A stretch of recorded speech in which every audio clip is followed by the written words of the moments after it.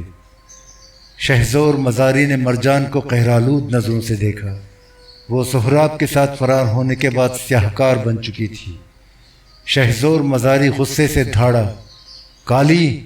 اس نے مرجان کے لامبے لامبے سیاہ بال پکڑ کر زور سے جھٹکا دیا۔ مرجان کے حلق سے گھٹی ہوئی چیخ نکلی، وہ کجاوے سے نکل کر زمین پر آ گئی۔ مزاری اسے کھینچتا ہوا ایک جیپ تک لے گیا، اس کے ہاتھ پاؤں باندھے اس زور سے دھکا دیا کہ وہ جیپ کی پچھلی نشست پر دھڑام سے گری۔ داؤد اور بدھیل نے سہراب کو بھی مرجان کے ساتھ ہی بٹھا دیا۔ بدھیل اپنی بھری ہوئی دیسی ساخت کی بلوچی بندوق وتاج کے ساتھ دونوں کے قریب بیٹھ گیا۔ مزاری کی ہدایت پر داؤد اور ہجر خان بھی ڈرائیور کے برابر اسی جیپ میں سوار ہو گئے۔ مزاری دوسری جیپ میں جسکانی اور رحیم داد کے ساتھ پچھلی نشست پر بیٹھ گیا۔ جسکانی کے دونوں کارندے ڈرائیور کے ساتھ اگلی نشست پر بیٹھ گئے۔ سب پوری طرح مسلح اور چوکس تھے۔ جیپوں کے انجن اسٹارٹ ہوئے، جیپیں آگے بڑھیں اور جھاڑیوں کے درمیان سے راستہ بناتی ہوئی نشیب سے نکل کر سڑک پر آ گئیں۔ جیپیں اب دراہمہ کی جانب دوڑ رہی تھیں۔ اندھیرا بڑھتا جا رہا تھا، سناٹا گہرا ہو گیا تھا۔ سرور والی سے گزر کر جیپیں آگے بڑھیں اور رفتہ رفتہ دراہمہ سے قریب ہوتی گئیں، مگر دراہمہ ابھی میل سوا میل کے فاصلے پر تھا کہ عقب میں درختوں کی آڑ سے تیز روشنی ابھری۔ جسکانی کی ہدایت پر دونوں جیپوں کی بتیاں فوراً بجھا دی گئیں۔ علی محمد جسکانی نے مزاری کو خبردار کیا، لگتا ہے لغاری آ گئے۔ ایسا ہی معلوم ہوتا ہے۔ شہزور خان مزاری نے بھی اپنے خدشات کا اظہار کیا۔ اب کیا کیا جائے؟ جسکانی نے اس کی بات نظر انداز کرتے ہوئے ڈرائیوروں کو حکم دیا کہ جیپیں سڑک کے نشیب میں اتار دی جائیں۔ سڑک کے ایک جانب اجاڑ میدان تھا، مگر دوسری طرف جنگلی جھاڑیاں تھیں، گھنے درختوں کا جھنڈ تھا۔